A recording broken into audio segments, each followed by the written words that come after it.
Hi, welcome. Enjoy the content, subscribe, and turn on notifications. During the 10 years they were married, Michael firmly believed that love was something you built. A project made of patience, effort, and daily choices. He never expected everything to be perfect all the time. There were disagreements, of course, like in any relationship, but he believed that getting through these phases was exactly what made a couple stronger. He gave himself to the relationship as naturally as breathing. Loving Sarah was part of his routine, his instinct, and he did it without expecting recognition. His commitment was quiet, constant. Every morning, he awakened before she did to prepare coffee. Not out of duty, but because he enjoyed beginning the day by seeing her face when she received that cup. Sometimes she didn't even express gratitude, and he didn't mind. For Michael, love was composed of gestures like that. Simple, almost invisible, but full of purpose. In his eyes, Sarah was everything he had ever desired in a partner: intelligent, reserved, with a gentle way of speaking, and that serene smile that seemed capable of calming any storm. He idealized Sarah based on every small gesture. And that ideal began guiding his decisions. He gave up parts of himself without a second thought. He turned down promotions at work that required long trips because he wanted to be present. He avoided going out at night with his friends and preferred having dinner at home with Sarah. He learned to cook the meals she liked, even though he didn't really enjoy cooking. He planned trips to please her, researched every detail, and was content just to see her eyes light up when something turned out well.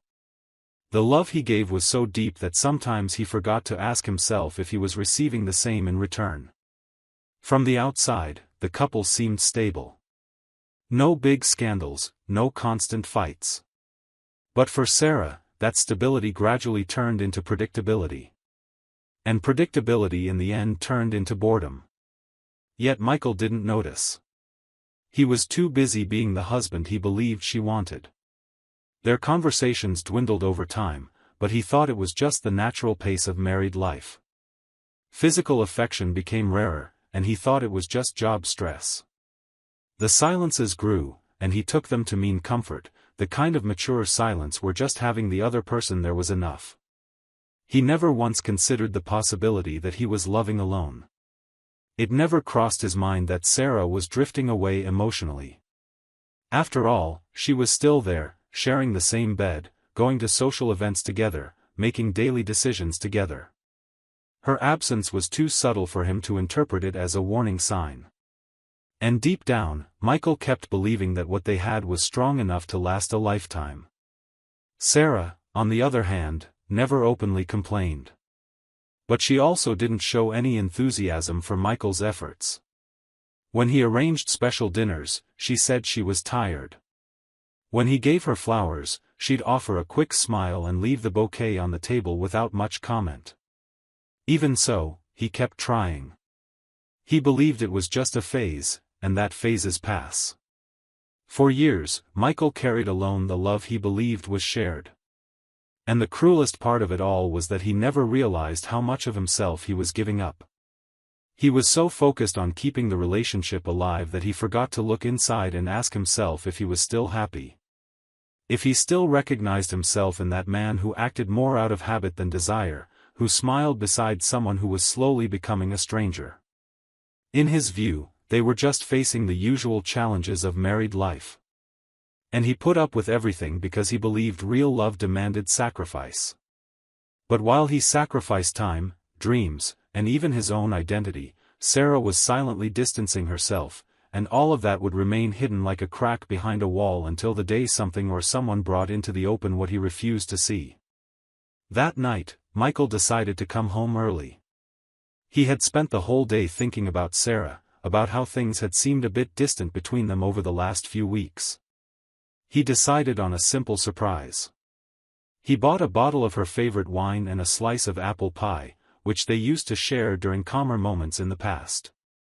It wasn't a special occasion, but he felt like maybe an unexpected gesture could rekindle what had grown lukewarm. As he parked, he felt a slight tightness in his chest, as though something was off, but he brushed it aside. He opened the door slowly, trying not to make noise. He was already preparing himself to find her on the couch, maybe reading or watching something on TV. But the house was silent. The only sound came from the end of the hallway. A low voice, spaced words. Sarah was on the phone. He smiled, thinking he could wait until she finished the call before he made a thoughtful entrance with the wine and dessert. He moved forward quietly. Her voice grew clearer with each step. At first, it sounded like a trivial conversation until his own name popped up in the middle of her sentences. He stopped. His body reacted before his mind did. He stood completely still, listening. She was saying things he never imagined he'd hear come from the mouth of the woman he loved. She called him suffocating, predictable. She said she felt stifled by him, like she was in a prison of routine, stuck in a life that made no sense anymore. Michael felt his body turn cold. An odd feeling spread through his chest, as if the air around him had gotten heavier. He couldn't quite tell what hurt more, what she was actually saying or the way she said it, with a light, almost mocking tone. She was venting to someone, maybe a friend, maybe someone closer than he realized. But the only thing that mattered then was that she seemed relieved to say it all out loud. Like she'd been holding it in for a long time and was now letting everything out with a cruel sense of freedom. He stayed there, not knowing whether to back away or step forward. His heart pounded fast and off rhythm. He was still holding the wine, his hand trembling now, and it felt ridiculous compared to what he just heard. The sweet gesture he'd planned for that night seemed pointless compared to the realization that for years he had loved someone who no longer looked at him with the same sparkle in her eyes. This wasn't just a typical fight or a passing complaint. It went deeper than that. It was rejection disguised as silence. A buildup of unspoken feeling suddenly being laid out in a raw, definitive way. He turned around without a sound and headed upstairs. His hands shook as he opened the closet. He grabbed the first suitcase he could find and started tossing clothes inside, not caring about order, not thinking about what he was packing. It was pure instinct. He needed to get out. He needed distance from this reality that had seemed so solid until now, and from the abyss unfolding before his eyes. Every hastily folded item felt like an answer to the question ringing in his head. How could she do this? On his way back down the hallway, he heard her laugh. It wasn't loud or boisterous. It was a light, genuine laugh. She sounded relieved, maybe even happy. It struck him harder than any words could. It was as if his pain didn't exist to her. As if he had never mattered, as if all their years of dinners, conversations, and plans were just forgotten chapters in a story told by only one of them. He took a deep breath, turned the knob of the living room door, and walked in. Sarah was still on the phone, startled when she saw him there with the suitcase. The carefree look in her eyes suddenly turned to confusion. He didn't say a word. He looked at her for a few seconds as if he wanted to memorize that face one last time. Then he left. The door closed softly, almost elegantly. But inside Michael, the noise was deafening. He didn't look back. He walked to the car with determined steps. He threw the suitcase into the back seat, buckled himself in hastily, still shaking at the wheel. His world had just changed and nothing made sense anymore. He didn't cry. He was too stunned to do that. He turned the key and drove off. Thoughts and images spun in his mind. He still couldn't fully grasp what was happening. But one thing grew clear inside him. The life he had known ended right then and there with that phone call. He couldn't imagine what would come next. Michael drove aimlessly for a few minutes. His chest felt tight and his heart was pounding irregularly. The image of her laughing on the phone, so casual, wouldn't leave his mind. The car felt too small to contain everything he was feeling in that moment. He thought about just driving straight on, crossing the city, disappearing for a few days, going anywhere he could be far from her. But his body was exhausted, his head was spinning, and the heavy suitcase in the back seat reminded him he needed shelter, a place to breathe. He turned onto a side street and parked in front of a simple hotel near his office building, a regular place without charm or memories. And in that moment, that was all he needed. He asked for a room for one night, maybe two. The front desk clerk asked a few questions, but he answered on autopilot in a low voice, distant. Once in the room, he dropped the suitcase on a chair, took off his shoes, and stood there, still caught between the home he just left and this strange new place that was now his refuge. He looked at his phone and saw calls from Sarah. More than one. Messages were starting to come in. He took a deep breath and set the phone aside. His mind couldn't process anything else. He needed silence, distance, time. Meanwhile, back at the house, Sarah sat on the living room couch, phone still in hand. It took her a few seconds to grasp what had just happened. He had walked right past her, carrying a suitcase, and simply left. It was like a stranger had crossed the room, someone she didn't recognize. She tried calling him, but it went straight to voicemail. She tried again. Nothing. Anxiety built up inside her. What was going on with him? Why such a sudden reaction?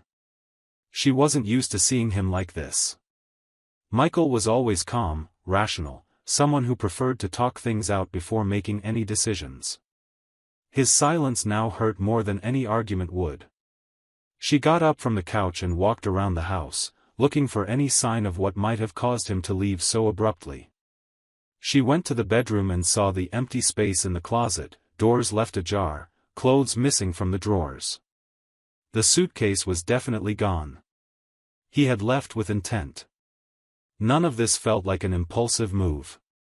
Sarah went back to the living room, picked up her phone, and typed another message.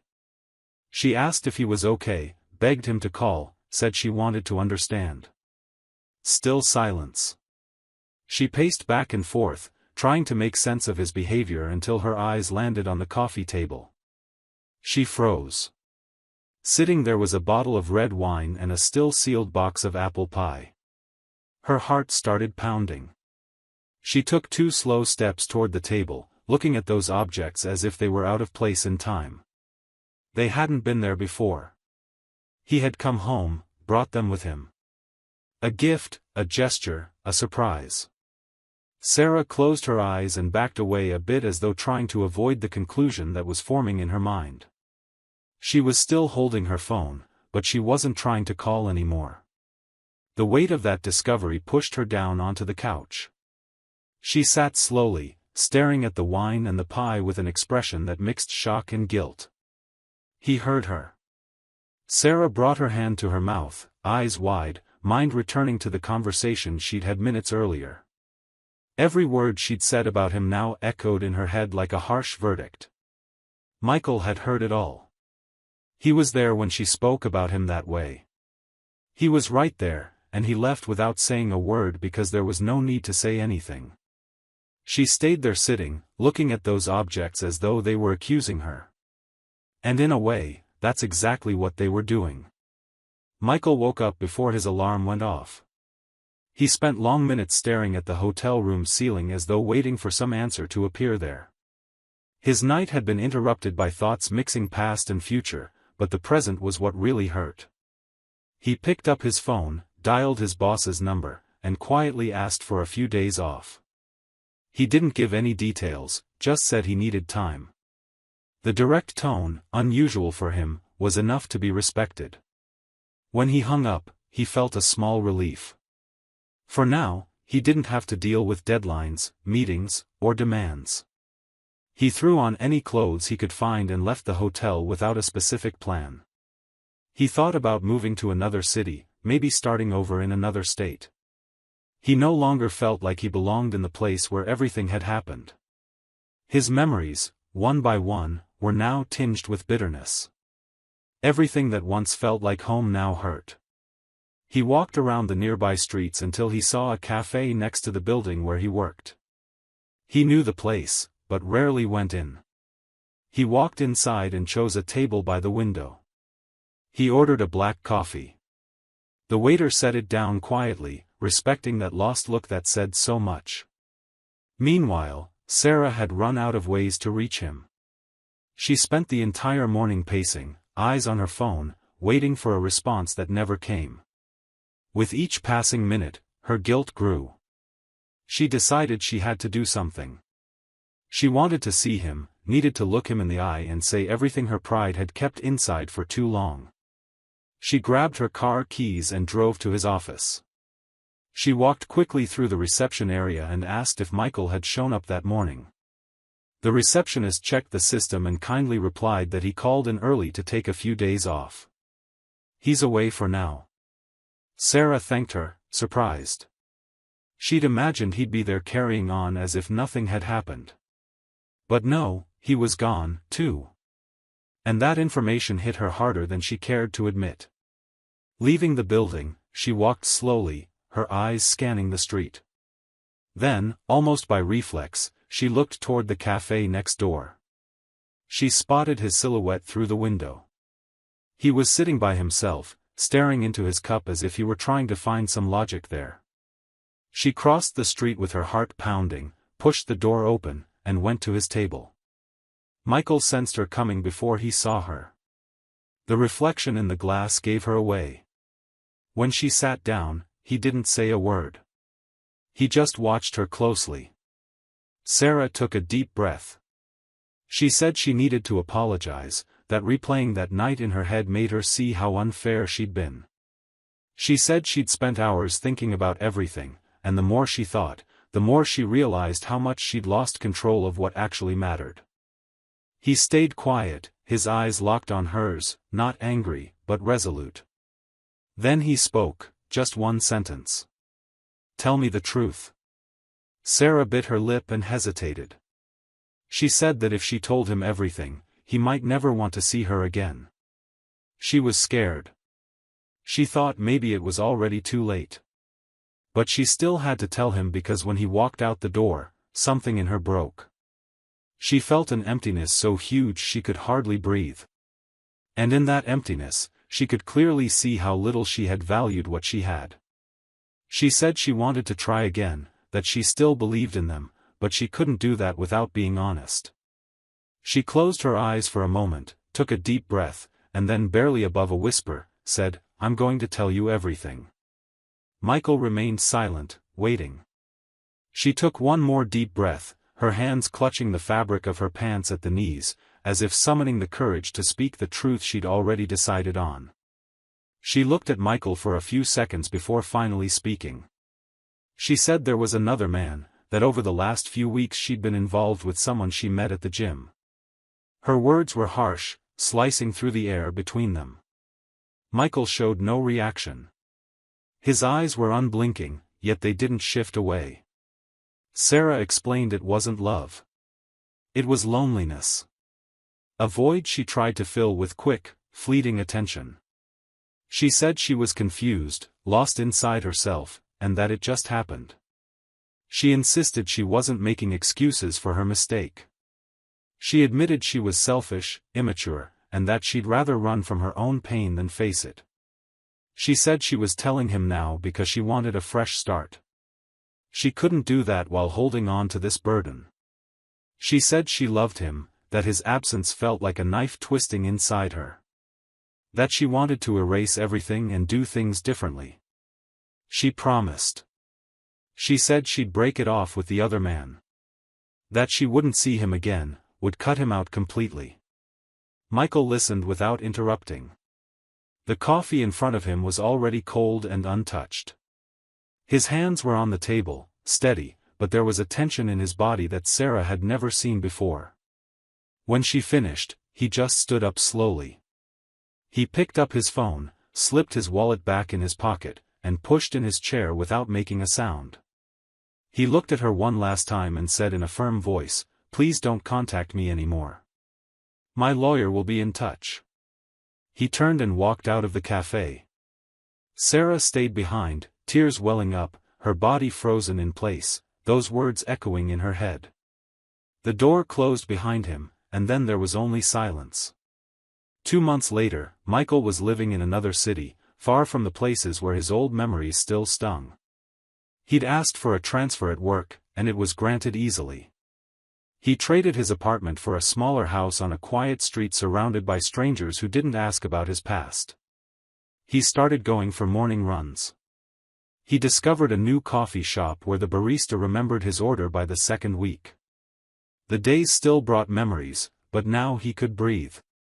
He no longer had to carry the doubt or try to interpret silences.